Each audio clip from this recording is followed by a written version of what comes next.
வணக்கம்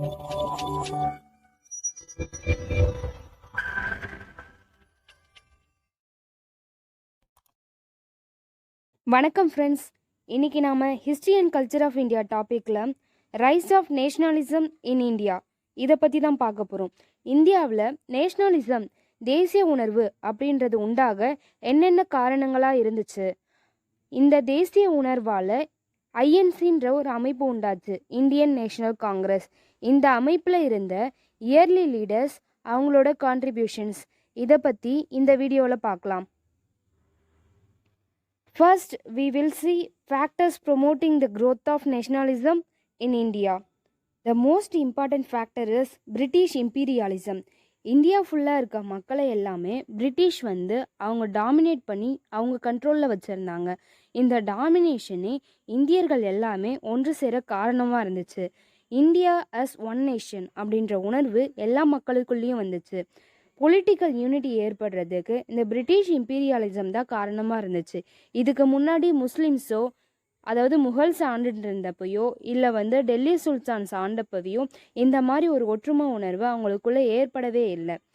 தென் contact with the European countries, western ஐடியாஸையும் western கல்ச்சரையும் பற்றி தெரிஞ்சுக்கிட்டதுனாலையும் இட்டாலி அண்ட் ஜெர்மனிலேருந்து யூனிஃபிகேஷன், ஒற்றுமை உணர்வு ஏன் நம்மக்கிட்ட இல்லை, நாமளும் அந்த மாதிரி ஒற்றுமையாக இருக்கணும் அப்படின்ற உணர்வே அவங்கள மோட்டிவேட் பண்ணுச்சு. Then development of communication and transport, கம்யூனிகேஷனும் டிரான்ஸ்போர்ட்டும் டெவலப் ஆனதால் இந்தியர்கள் ஒருவருக்கொருவர் ஈஸியாக காண்டாக்ட் பண்ண முடிஞ்சிச்சு.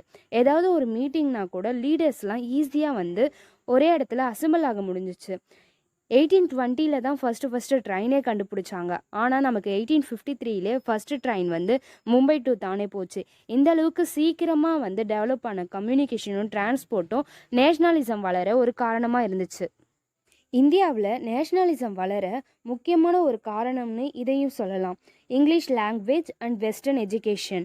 நமக்கு தெரியும் 1885 காங்கிரஸ் ஸ்டார்ட் பண்ணப்போ அதோட இயர்லி லீடர்ஸ் எல்லாமே படித்தவங்களா இருந்தாங்க. அந்த படித்த இந்தியர்களோட மொழியாக இங்கிலீஷ் தான் இருந்துச்சு. இந்த இங்கிலீஷ் எஜுகேஷன் ஆக்ட் 1835 கொண்டு வந்தாங்க. இது கொண்டு வரதுக்கு முக்கியமான காரணம் டிபி மெக்காலே. சரி, இந்த 1835 வந்த இங்கிலீஷ் எஜுகேஷன் ஆக்ட் படி தான் பாம்பே, மெட்ராஸ் அண்ட் கல்கத்தாவில் 1857 யூனிவர்சிட்டிஸ் வந்துச்சு. அடிக்கடி கேட்குற கொஷின் என்ன அப்படின்னா, மெட்ராஸ் யூனிவர்சிட்டி எப்போ ஃபார்ம் பண்ணாங்க அப்படின்றது தான். 1857 ஃபார்ம் பண்ணாங்க. சரி, இந்த இங்கிலீஷ் எஜுகேஷன் ஆக்டை கொண்டு வர காரணமாக இருந்தது யார் அப்படின்னா டிபி மெக்காலே. யார் இவர் அப்படின்னு பார்த்தா, first law member of the governor general council 1834 34 to 38 இருந்தார். டிபி மெக்காலே வர்றதுக்கு முன்னாடி ஒரு கமிட்டி ஃபார்ம் பண்ணியிருந்தாங்க எஜுகேஷன் சம்மந்தமாக. அது என்ன கமிட்டி அப்படின்னா general committee of public instruction 1823 start பண்ணாங்க. இது எதுக்காக அப்படின்னா ஈஸ்ட் இந்தியா கம்பெனிக்கு எஜுகேஷன்லேயும் மீடியம் ஆஃப் இன்ஸ்ட்ரக்ஷனை பொறுத்த வரைக்கும் கைட் பண்ணணும் அப்படின்றதுக்காக. இந்த கமிட்டி 2 டைப்பாக பிரிஞ்சிச்சு, அதாவது 2 குரூப்பாக ஸ்ப்ளிட் ஆச்சு. ஒன்று ஓரியன்டாலிஸ்ட் குரூப், அதாவது வெர்னாகுலர் லாங்குவேஜஸில் வட்டார மொழிகளில் இவங்க கல்வி கற்பிக்கணும் அப்படின்னு சொன்னாங்க. இன்னொன்று ஆஞ்சலிசிஸ்ட், இவங்க வெஸ்டர்ன் எஜுகேஷனை தான் கற்பிக்கணும், அதுவும் இங்கிலீஷில் இருக்கணும் அப்படின்றத பொறுத்து இவங்க சொன்னாங்க. சரி, மெக்காலே வந்ததுக்கப்புறம் அவர் யாருக்கு சப்போர்ட் பண்ணார் அப்படின்னா வெஸ்டர்ன் எஜுகேஷன் தான் கொடுக்கணும் அப்படின்னு சப்போர்ட் பண்ணார். 1835 இவர் மைனூட் ஆன் இந்தியன் எஜுகேஷன் அப்படின்ற, அதாவது இந்தியாவின் கல்வி குறித்த குறிப்புகள் அப்படின்ற ஒரு குறிப்பை எழுதி வச்சார். எதுக்காக இவர் வெஸ்டர்ன் எஜுகேஷனுக்கு சப்போர்ட் பண்ணார் அப்படின்னா, இவருடைய இன்டென்ஷன் என்னன்னா, B Indian in blood and colour but English in taste, in opinion, in morals and in intellect. அதாவது ரத்தத்துலேயும் நிறத்துலேயும் மட்டும்தான் அவங்க இந்தியராக இருக்கணும், விருப்பத்துலேயும் கருத்துலேயும் ஒழுக்க நெறிகள் அறிவில் ஆங்கிலேயராக இருக்கணும். இந்த மாதிரி ஆங்கிலேயராக இருக்கிற ஒரு பிரிவை உருவாக்கி அவங்கள யூஸ் பண்ணிக்கணும் அப்படின்றது தான் இவருடைய இன்டென்ஷனாக இருந்துச்சு. இந்த மாதிரி உருவான எஜுகேட்டட் இந்தியன் மிடில் கிளாஸ்லாம் பாபு கிளாஸ் அப்படின்னு சொல்லிட்டு கேவலப்படுத்தினாங்க. இந்த பாபு கிளாஸ் தான் பின்னாடி நிறைய சோஷியல் ரீஃபார்ம்ஸ்லாம் ஏற்படுத்தி இந்தியர்கள்கிட்டே தேசிய உணர்வை உண்டாக்கி இந்தியா விடுதலை பெறறதுக்கு முக்கிய காரணமாக இருந்தாங்க. Then role of the press. It criticizes the politics of the British government and modern ideas of self government, democracy, civil rights, industrialisation இதை பற்றிலாம் வந்து மக்கள்கிட்ட கொண்டு போய் சேர்க்கறதுக்கு, ஸ்ப்ரெட் பண்ணுறதுக்கு முக்கிய ஒரு காரணமாக இருந்தது ப்ரெஸ் தான். இந்த ப்ரெஸ்னால தான் நேஷ்னலிசம், தேசிய உணர்வு மக்கள்கிட்ட வளருது அப்படின்னு நினச்ச Lord Lytton vernacular press act 1878 அதாவது வட்டார மொழி தடை சட்டத்தை கொண்டு வந்தார். ஃபர்ஸ்ட் நியூஸ் பேப்பர் இன் மெட்ராஸ் அப்படின்னா மெட்ராஸ் கொரியர் தான் 1785 வந்துச்சு. And first Indian vernacular news paper வட்டார மொழி பத்திரிக்கை அப்படின்னா சம்வத் கௌமுதி தான். இது வந்து ராஜாராம் மோகன் ராய் வந்து வெளியிட்டார். ஃபஸ்ட்டு தமிழ் நியூஸ் பேப்பர் அப்படின்னு பார்த்தாக்கா சுதேசமித்ரன், இது வந்து ஜி சுப்பிரமணிய ஐயர் வெளியிட்டார். தென் ராஜாராம் மோகன் ராய் வெளியிட்ட 2 பத்திரிக்கை வந்து சம்வத் கௌமுதி, இது வந்து பெங்காலி லாங்குவேஜில் வெளியிட்டார். தென் மிராத்துல் அக்பர், இது வந்து பர்சியன் லாங்குவேஜ், பாரசீக மொழி. பிபின் சந்திரபால் வந்து நியூ ஏஷியா அப்படின்ற பத்திரிகையை நடத்தினார். அன்னி பெசன்ட் காமன்வெல், நியூ இந்தியான்ற 2 பத்திரிகையும், பூபேந்திரநாத் தத் யுகந்தரையும், திலக் வந்து கேசரி மராத்தன் 2 பத்திரிகையையும், மகாத்மா காந்தி யங் இந்தியா, ஹரிஜன், நவஜீவன்ற பத்திரிகைகளையும், பாரதி வந்து இந்தியா விஜயா 2 பத்திரிகையையும், ஜவஹர்லால் நேரு இண்டிபெண்ட், சுரேந்திரநாத் பானர்ஜி பெங்காலி, சுப்பிரமணிய ஐயர் ஹிந்து அண்ட் சுதேசமித்ரனையும் வெளியிட்டாங்க. தென் அபுல் கலாம் ஆசாத், அல்ஹிலால், அல்பாலக், திருவிக்கா, நவசக்தி, தேசபக்தன், சுப்பிரமணிய சிவா, ஞானபானு, வி சுப்பிரமணிய ஐயர், பாலபாரதி, சிங்காரவேலர், ஒர்க்கர் அதாவது தொழிலன்ற பத்திரிகையையும், Ambedkar, Mook Nayak, Sisir Kumar Ghosh, Amrita Bazar Patrika, Dadabhai Naoroji, voice of India, Rastgoftar, NN Sen, Indian mirror, மாவீரர் செண்பகராமன், ப்ரோ இந்தியா, மதன் மோகன் மாளவியா, ஹிந்துஸ்தான் அண்ட் லீடர் என்ற பத்திரிகையையும், கேஎம் பணிக்கர், ஹிந்துஸ்தான் டைம்ஸ் என்ற பத்திரிகையையும், பெரோஷா மேத்தா, பாம்பே கிரானிக்கல், அரவிந்த கோஷ், வந்தே மாதரம், நீலகண்ட பிரம்மச்சாரி, சூரியோதயம், சன்ரைஸ் என்ற பத்திரிகையையும், ராஜாஜி, சுயராஜ்யம், அண்ணாதுரை, திராவிட நாடு, சுயராஜ்யா, டி பிரகாஷன் வந்து சுயராஜ்யான்ற பத்திரிகையையும் வெளியிட்டார். இந்தியன் நேஷ்னல் மூமெண்ட்ஸோட பர்த்டே டேட் அப்படின்னாலே அது வந்து 1857 என்னைக்கு வந்து ஆரம்பிச்சதோ அன்றைக்கி தான். இந்த 1857 ரிவால்ட்டுக்கு அப்புறம் பிரிட்டிஷோட அட்டூழியங்கள் ரொம்பவே அதிகமாக இருந்துச்சு.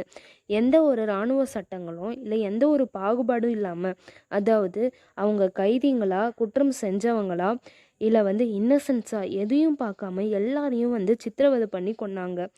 பாம்பே பிரசிடென்சி கவர்னராக இருந்த எல்ஃபின்ஸ்டன் வந்து சர் ஜான் லாரன்ஸுக்கு ஒரு கடிதம் எழுதுகிறாரு. அந்த கடிதத்தில் ஜூன் டு செப்டம்பர் 1857 டெல்லியில் பிரிட்டிஷ் வந்து முற்றுகையிட்டு இருந்தாங்க. அதில் அந்த இன்சிடென்ட்ஸ் பற்றி வந்து குறிப்பிடுவார்.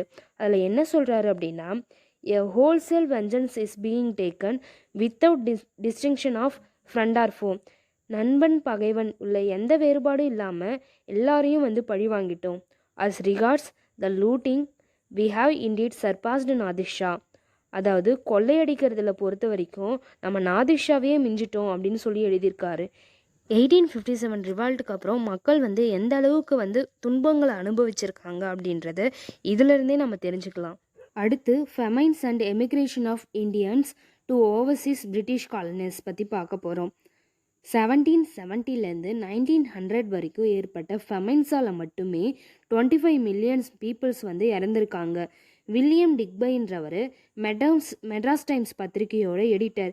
இவர் என்ன சொல்கிறாரு அப்படின்னா, 1793 1900 வரைக்கும் வார்ஸ் மூலமாக உலகத்தில் இருக்க மொத்தமாக 5 மில்லியன்ஸ் மக்கள் வந்து இறந்துருக்காங்க.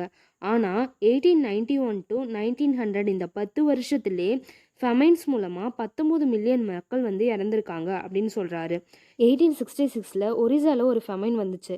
இந்த ஃபெமைனில் 1.5 மில்லியன் மக்கள் வந்து ஸ்டார்வேஷன்லாலே இறந்து போயிட்டாங்க. ஆனால் அந்த சமயத்திலே பிரிட்டிஷ் வந்து 200 மில்லியன் பவுண்ட்ஸ் ஆஃப் ரைஸை பிரிட்டனுக்கு வந்து எக்ஸ்போர்ட் பண்ணிட்டு இருந்தாங்க. இந்த ஒரிசா ஃபெமைன் தான் தாதாபாய் நவ்ரோஜியை இந்தியன் பாவர்ட்டி குறித்து இன்வெஸ்டிகேஷன்ஸ் பண்ண ஒரு தூண்டுதலாக இருந்துச்சு. ஒரிசாவில் ஏற்பட்ட பஞ்சம் மாதிரியே மெட்ராஸ்லேயும் 1876 to 78 2 வருஷம் மழை கிடைக்காததால் ஒரு ஃபெமைன் வந்துச்சு. அப்போது வந்து வைஸ்ராயாக இருந்த லிட்டனும் ஹேண்ட்ஸ் ஆஃப் அப்ரோச் தலையிடா கொள்கையை தான் வந்து பின்பற்றினார். இந்த மெட்ராஸ் ஃபெமைனால் 3.5 மில்லியன் பீப்புள் வந்து இறந்தாங்க. தென் இன்டெண்டர் லேபர் ஒப்பந்த கூலி தொழிலாளர் முறை. பிரிட்டிஷ் காலனிஸாக இருந்த Ceylon, Mauritius, Fiji, Malaya, Caribbean islands and south ஆஃப்ரிக்காவில் காஃபி, டீ, சுகர் கேன் போன்ற பிளான்டேஷன்ஸ் கிராப்ஸை வந்து இன்ட்ரடியூஸ் பண்ணியிருந்தாங்க.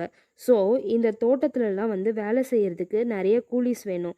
ஸோ சிலோன் கவர்னர் என்ன பண்ணார் அப்படின்னா, காஃபி பிளான்டேஷன்ஸ்க்கெலாம் வந்து ஒர்க் பண்ண கூலிஸ் வேணும் அப்படின்னு சொல்லிட்டு மெட்ராஸில் இருந்த கவர்னருக்கு ஒரு லெட்டர் அனுப்பி வச்சார். அந்த லெட்டரை இவர் வந்து தஞ்சாவூர் கலெக்டருக்கு வந்து அனுப்பி வச்சார். ஆனால் மக்கள் வந்து விவசாயத்தை ரொம்ப மதித்ததால் அவங்களுக்கு எந்த ஒரு முன்பணமோ இல்லை ஊக்கத்தொகையோ கொடுக்காம அந்த மண்ணை விட்டு வந்து நகர்த்துறது ரொம்ப சிரமம் அப்படின்னு சொல்லிட்டு தஞ்சாவூர் கலெக்டர் வந்து தெரிவிச்சிருந்தார். பட் 1833 அண்ட் 1843 ஏற்பட்ட ஃபெமைன்ஸ், அதுவும் இல்லாமல் 1843 ஸ்லேவரி அடிமைத்தனத்தை பிரிட்டிஷ் இந்தியாவில் ஒழிச்சிருவாங்க. இதனாலேயும் மக்கள் வந்து மைக்ரேட் ஆகிட்டு இந்த மாதிரி தேயிலை தோட்டத்துலேயோ அதாவது காஃபி பிளான்டேஷன்ஸ்லேயோ போய் வந்து வேலை பார்த்தாங்க. இந்த இன்டெண்டர் லேபர் அப்படின்றது 5 இயர்ஸ் பீரியடில் போய் வேலை செய்கிறது. சிலோன்ஸில் மட்டும் இல்லை, அதுவும் இல்லாமல் Mauritius, straight settlements, Caribbean islands, Trinidad, Fiji, south Africa இந்த மாதிரி எல்லா இடத்துக்கும் வந்து தமிழ்நாட்டில் இருந்தும் இந்தியாவிலேருந்து மற்ற இடங்கள்ல இருந்தும் மக்கள் வந்து மைக்ரேட் ஆகிட்டு போயிட்டு வேலை செஞ்சாங்க. Then social and religious movements of the 19th century. இதை பற்றி நம்ம முன்னாடியே வீடியோஸில் பார்த்துருக்கோம். இந்த மாதிரி சோஷியல் அண்ட் ரிலீஜியஸ் ரீஃபார்ம் மூமெண்ட்ஸ்லாம் வந்ததால் இந்தியர்களுக்கு அவங்களுடைய தாய்நாடு குறித்து ஒரு பெருமை உணர்வு உண்டாச்சு. Then economic exploitation by the British. அவங்களுடைய பாலிசியே வந்து லைசஸ் ஃபயர், அதாவது ஃப்ரீ ட்ரேட் பாலிசின்னு சொல்லுவாங்க. எந்த ஒரு கட்டுப்பாடும் இல்லாமல் வணிக கொள்கையை வந்து பிரிட்டிஷ் வந்து பின்பற்றினாங்க. காட்டன், ஜூட், சில்க் இந்த மாதிரி இருக்க ரா மெட்டீரியல்ஸ்க்காகவும் அந்த ரா மெட்டீரியல்ஸ் யூஸ் பண்ணி ட்ரெஸ்லாம் வந்து தயாரித்ததுக்கப்புறம் அதை விற்கிறதுக்கான மார்க்கெட்டாகவும் தான் இந்தியாவை வந்து பிரிட்டிஷ் வந்து யூஸ் பண்ணிக்கிட்டாங்க. இதனால் இந்தியாவில் இருந்த கைவினைஞர்களும் நெசவாளர்களும் அவங்களுடைய தொழில் வந்து ரொம்பவே பாதிக்கப்பட்டது. அதுவும் இல்லாமல் இந்திய விவசாயிகள்லாம் வந்து இண்டிகோ அவுரி செடியை தான் கண்டிப்பாக வந்து பயிரிட்டாகணும் அப்படின்னு சொல்லிட்டு கட்டாயப்படுத்தப்பட்டாங்க. இந்த இண்டிகோ அவுரி செடிக்கு வந்து சாயம் போடுற செடி, இதுக்கு பிரிட்டனில் ரொம்பவே வரவேற்பு இருந்துச்சு. இதனால் துயரப்பட்ட விவசாயிகள் கிட்டே இருந்து ஒரு போராட்டம் வெடிச்சிச்சு. அதுதான் வந்து இண்டிகோ ரிவால்ட். இது எப்போ நடந்துச்சு அப்படின்னா 1859 to 60 நடந்துச்சு. எங்கே அப்படின்னா பெங்காலில் நதியான்ற டிஸ்ட்ரிக்டில் தான் ஆரம்பிச்சிச்சு. பின்னாடி பீப்புள்ஸ் ரிவால்ட்ஸை பற்றி பார்க்கும்பொழுது இதை பற்றி பார்க்கலாம். தென் ரேஷியல் டிஸ்கிரிமினேஷன், அதாவது இனப்பாகுபாடு.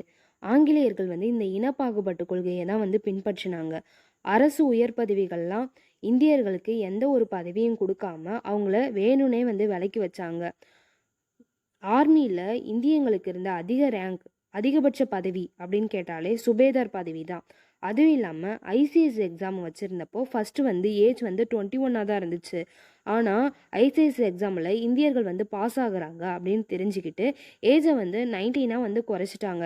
இந்த காரணங்களால் வந்து இந்தியர்கள் பிரிட்டிஷை ரொம்பவே வெறுத்தாங்க. அதனால் நேஷ்னலிசம், சுதந்திர உணர்வு வந்து அவங்களுக்குள்ளே வந்துச்சு. ஃபர்ஸ்ட் இந்த ஐசிஎஸ் தேர்வை வந்து எழுதி வெற்றி பெற்றது யார் அப்படின்னா சத்யேந்திரநாத் தாகூர். இவர் யார் அப்படின்னா ரவீந்திரநாத் தாகூரோட மூத்த அண்ணன். Age limit பண்ணதால் 1869 Surendranath Banerjee, Ramesh Chandra Dutt and பீகாரிலால் Gupta இது போன்ற சில பேர் மட்டும்தான் இந்த எக்ஸாமில் பாஸ் பண்ண முடிஞ்சது. Then Ilbert bill controversy. Lord Ripon வந்து வைஸ்ராயாக இருந்தப்போ இந்த இல்பர்ட் பில்லை வந்து கொண்டு வந்தாங்க.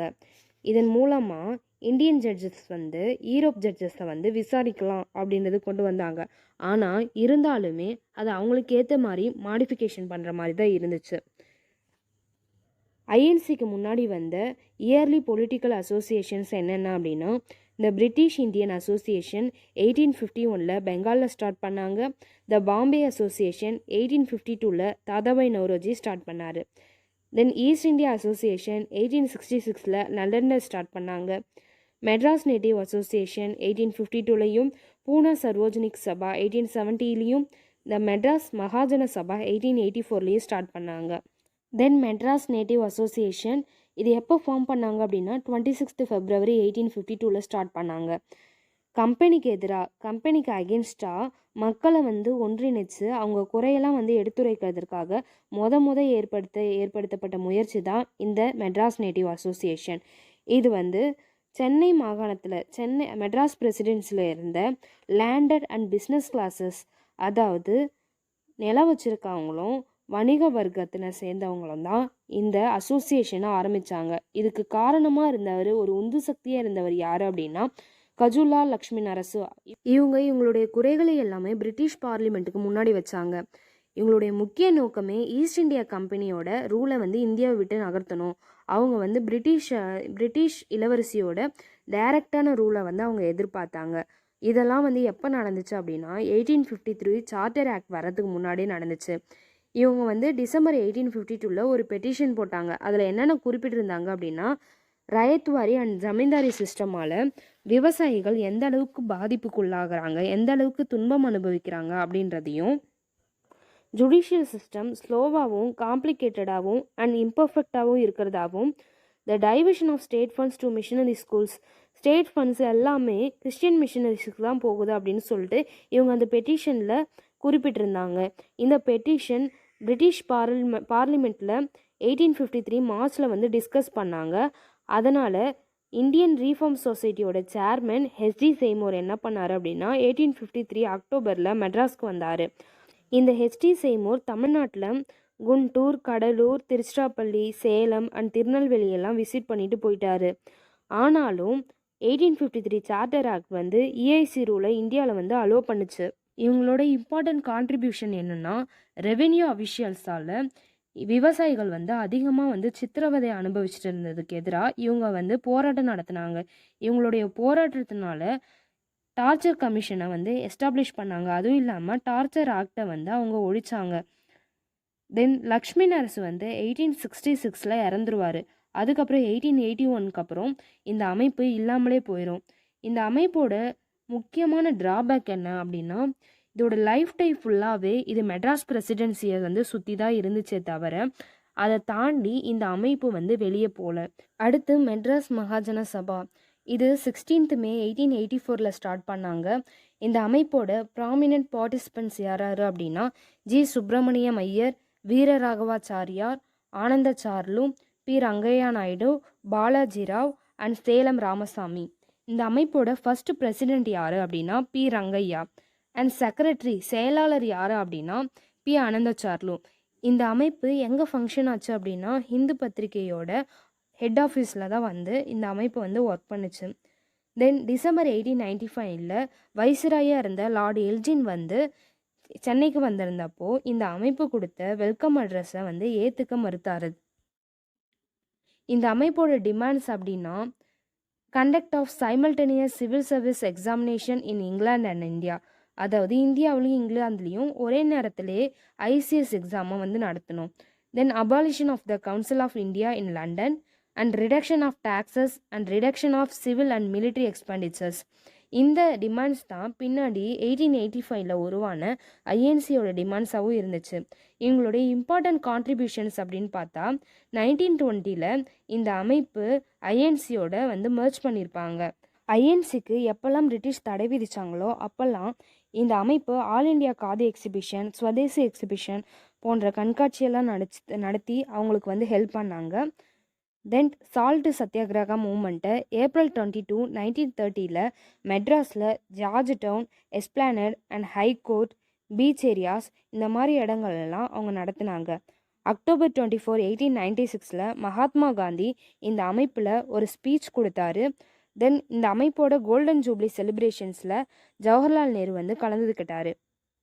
தென் one liners, English education act introduced at 1835 by T.B. Macaulay. Universities started at Bombay, Madras and Calcutta in 1857. T.B. Macaulay was the first law member of the Governor-General Council. The Vernacular Press Act 1878 given by Lord Lytton. The Orissa famine prompted nationalist Dadabhai Naoroji to begin his lifelong investigations into Indian poverty. The abolition of slavery in British India is 1843. The indigo revolt at 1859 to 60 எங்கே start ஆச்சு அப்படின்னா பெங்காலில் இருக்க நதியா டிஸ்ட்ரிக்டில். Satyendranath Tagore was the first Indian to pass the ICS examination in 1863. Madras native association started at 26th February 1852. Gazula Lakshmi Narasu who inspired the foundation of MNA.